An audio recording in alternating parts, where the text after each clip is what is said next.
BFM Business. Jusqu'à 12h30, Intégral Placement, l'émission 100% placement.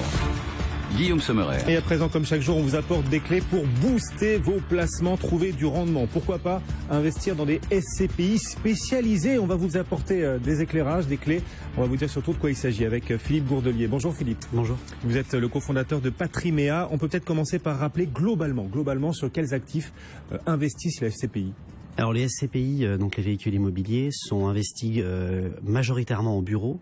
À 77% sont investis en bureau, 15-16% en commerce, et le reste, c'est-à-dire 6-7%, sont des SCPI qui sont investis sur des qui sont diversifiés ou spécialisés. SCPI diversifiés, spécialisés, c'est de ça qu'on va parler ensemble. Quel est l'intérêt d'investir sur ces SCPI-là plutôt que sur les SCPI classiques? L'intérêt d'aller sur des SCPI autres que bureau-commerce, c'est d'aller vers de nouveaux secteurs d'activité, d'aller vers des SCPI qui sont récentes, d'aller vers des SCPI qui offrent des taux de rendement internes à 5 ans qui sont supérieurs aux SCPI classiques, donc des rendements à l'heure actuelle qui sont supérieurs.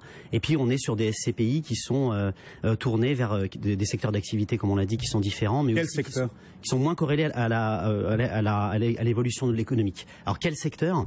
Alors lorsque vous achetez, lorsque vous investissez dans une SCPI, dans une société civile, elle va investir sur le tourisme.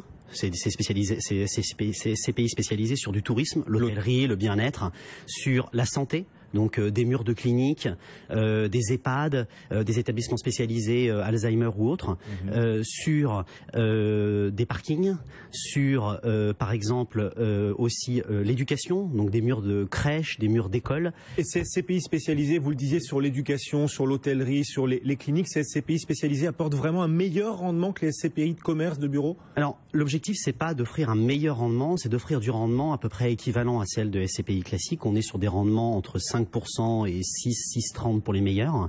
Je vous donne un exemple. On a une SCPI dite opportuniste comme Quorum Conviction qui est classée quand même plutôt diversifiée, qui a donné 6,30 de rendement l'année dernière. Une SCPI comme Crystal Rand qui a donné 5,60. C'est pas mal. C'est pas mal. Et on a d'autres SCPI comme Primovie qui ont donné 5,10 par exemple.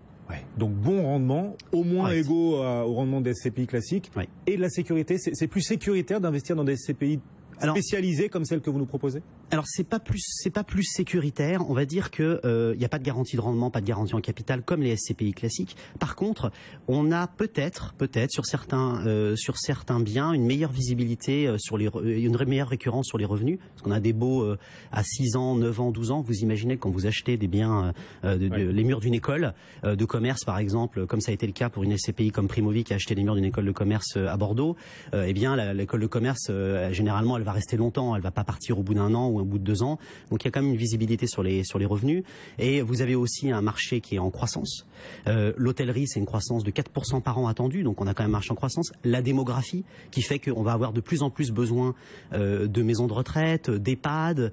Donc c'est un marché qui est porteur. Il peut y avoir un ralentissement économique. Ces pays-là, a priori, n'en souffriront pas parce elles vont en souffrir un peu moins. C'est ce que je disais au départ. Elles sont moins corrélées à l'économie traditionnelle, et donc ça leur donne un certain atout. Et puis c'est aussi un marché qui est assez sous-exploité. Il y a beaucoup d'intervenants sur les cliniques, sur la santé. Donc ça, il faut le regarder. Et à mon sens, comme il va y avoir des besoins, on estime de l'ordre de plusieurs milliards d'euros les besoins sur l'économie de la santé. Et donc ça va porter aussi pour les investisseurs privés. Croissance, visibilité, rendement pour ces SCPI spécialisés dans l'hôtellerie, le tourisme, la santé. Est-ce qu'il y a néanmoins des pièges ou des précautions à prendre avant d'y investir? Alors oui, il y a des précautions à prendre. Premièrement, on ne met pas tout son argent dans ces SCPI. Ce sont des SCPI dites diversifiées. Donc si on se fait un portefeuille de SCPI, on va mettre du bureau, un peu de commerce et des SCPI diversifiés. Ça, il faut en tenir compte. Ensuite, il faut bien regarder que ces SCPI, elles sont jeunes.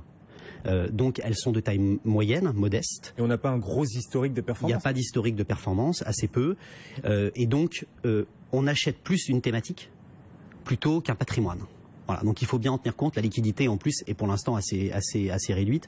Donc ça, ce sont des points à prendre en compte, mais faut quand même bien voir que ça permet, ce type de SCPI, d'investir dans un secteur immobilier dans lequel vous auriez des difficultés à aller en direct. C'est difficile d'acheter des murs d'école, c'est difficile pour 10 000, 20 000 ou 30 000 euros d'acheter un EHPAD, par exemple. On le fait pas tous les matins, Voilà. on est bien d'accord. Mais justement, comment on fait pour investir dans ces SCPI spécialisés? C'est le même process que pour des SCPI classiques de bureaux de commerce? Oui, alors c'est le même process. En direct, vous achetez via votre conseiller en patrimoine. Vous pouvez investir dans ces SCPI-là. Vous pouvez les acheter en nue propriété. Ça, c'est aussi une possibilité. Et enfin, vous pouvez les acheter en assurance vie. Alors, pour l'instant, comme ces SCPI sont récentes et de taille modeste, il y en a assez peu. Mais sachez, par exemple, que la SCPI Primo Vie, qui est celle qui est la plus avancée en termes de capitalisation et en termes d'actifs possédés, est éligible à des contrats d'assurance vie, par exemple, sur notre contrat Patrimia NetLife ou Frontières Efficient. Oui, justement, chez Patrimea, quel SCPI de diversification spécialisée vous prenez particulièrement? Lesquels conseillez-vous là à nos téléspectateurs? Oui. Alors, le choix est assez limité, il faut bien s'en rendre compte. Alors, on a 3 SCPI qui sont un peu plus anciennes, qui ont 2 ans, 3 ans, qui sont Primo Vie, Quorum Conviction, qui est plutôt une SCPI opportuniste, et Crystal Rent. Donc Primo Vie, c'est une SCPI qui est plutôt santé, éducation, qui possède à peu près 12 actifs déjà. C'est une capitalisation de l'ordre de 100 millions. Quorum Conviction, elle est vraiment diversifiée sur énormément de secteurs. Elle est quand même orienté bureau pour l'instant, mais il y a des actifs de santé. 6,3%. 6,3%. C'est le rendement. C'est le rendement. Et on a Crystal Rent qui est un peu plus petite.